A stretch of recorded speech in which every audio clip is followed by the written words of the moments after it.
Thanks for tuning in. I'm Melissa Darmon for Finance News. Joining me from BrainChip Holdings is Vice President of Worldwide Sales and Marketing, Rob Telson. Rob, nice to see you again and Happy New Year. You know, Melissa, Happy New Year to you, and it's great to see you again. Welcome back to the network. For those who are new to finding out more about BrainChip, how is BrainChip's approach to artificial intelligence different from traditional approaches? Being that this isn't our first interview, I won't spend a lot of time on it, but the fact of the matter is we've developed an artificial intelligence based off of an architecture called the neuromorphic architecture. Our approach is to mimic the brain. And when we mean mimic the brain, we mean we're functioning very similar to how our brain functions and how we can address and process multiple levels of information at the same time. And when we do that, our human brain consumes only energy where it's focusing. So as you're listening to me today, you're looking at me and your hands are probably holding on to each other or something to that extent. A lot of different senses are taking place, but you're really listening and your brain's consuming most of its energy doing that. And that's the way BrainChip's Akita processor is developed. And compared to other artificial intelligence technologies that exist today, they don't function that way. What they do is they process all the information at the same time. And by processing all the information at the same time, they're consuming a lot of energy and a lot of power. And so our architecture is what we believe the wave of the future. And we're very excited about how our architecture is being received and the interest level in our technology.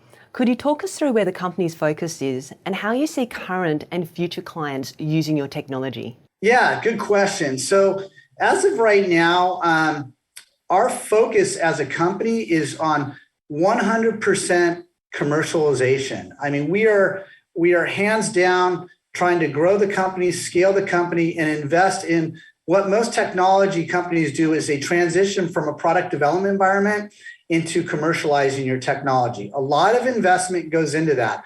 A lot of people for marketing and sales, customer support, and all the other dynamics that go with that. But the specific technologies or the specific areas where we see that Akita is going to make a massive impact, we always use the smart city, smart health, smart home, and smart transportation as four key categories. And you can break that down into a variety of different categories or target markets per se. But one that we're also trying to really focus on is what we call the Industrial Iot Market. And in Industrial IoT, what we're talking about is massive machinery, massive conveyor belts, all the dynamics of how we live our lives today behind the scenes.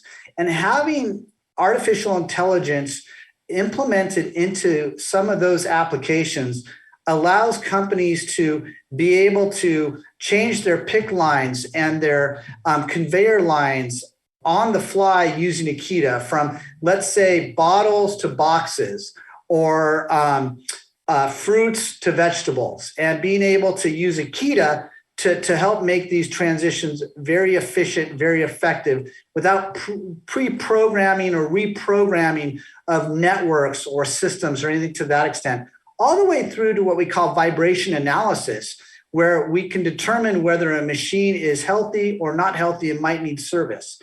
So besides the four target areas where we've invested a lot of time and we've kind of planted the seeds and we're going to see this grow, we're also moving into the industrial applications space because we really see an opportunity where Akita can thrive. So moving on to your recent performance, BrainChip had a breakout quarter, including the grant of 3 additional patents, not to mention another patent that was approved lately. Could you talk us through these accomplishments? Peter Vandermeide, Anil Mankar, and everyone on the research and development and the engineering side of this company, they've put their heart and soul into this technology. And the exciting thing is to see these patents get granted, and we continue to develop and evolve our patent portfolio.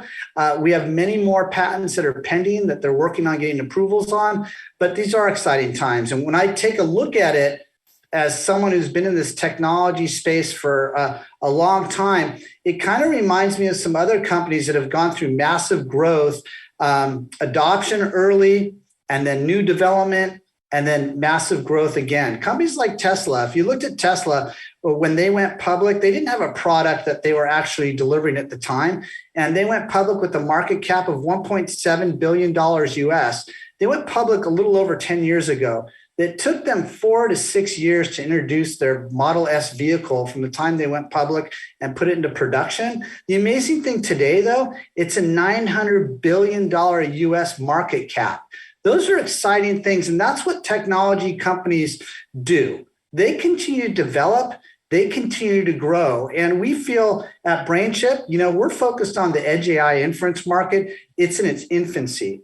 And the really cool thing for me is that we are actually entering this technology, what we call AIoT. And for those that aren't familiar with the terms, IoT means Internet of Things. These are connected devices, and most of these devices are devices that depend on battery life. And again, as I mentioned earlier, I talked about the fact that one of the things that we do really well is we consume very little energy with our technology. And so we really focus on areas of IoT applications, or what we call edge-based devices. The A stands for artificial intelligence. We are very early on in introducing intelligence into IoT and edge-based devices. And that's where we're going to thrive. So when we look at BrainChip and where we're going, as long as we continue to execute, both on our technology, on our business strategies, and everything around the company, we see that we're in an excellent spot from that end. So we're very, very excited. What's also exciting was that BrainChip welcomed Hare as CEO at the tail end of last year. How has he settled in? The words that I'll describe for Hare are laser focused. He's an excellent addition to our team. He fits in very well, but he is all about moving at a faster pace and driving all of us to really go above and beyond. And it's an excellent time for us to have that mindset. So Sean coming in, he's laser focused. He's driving us all in the right direction. We also, introduced our Chief Marketing Officer, Jerome Nadal. And again, he's another great addition to the company. So as I said earlier on, we're making the right moves to position ourselves and Akita, which has a long way to go in regards to growth and market impact and market penetration. With the right people within this team, we've got a good position for us moving forward. Rob, one last fun question from me. Who is your favorite AI character and why? I'm going to keep it real, and I'm going to say my favorite AI character is Robot Ken. Robot Ken, he is at the heart and soul of BrainChip, and we've got a lot of fans out there that really enjoy the Robot Ken, and the fact that Robot Ken is all about the 5 sensor modalities, and that's what we really pride ourselves on. The thing that I'm thinking about, though, and for our listeners and viewers, Robot Ken needs a buddy.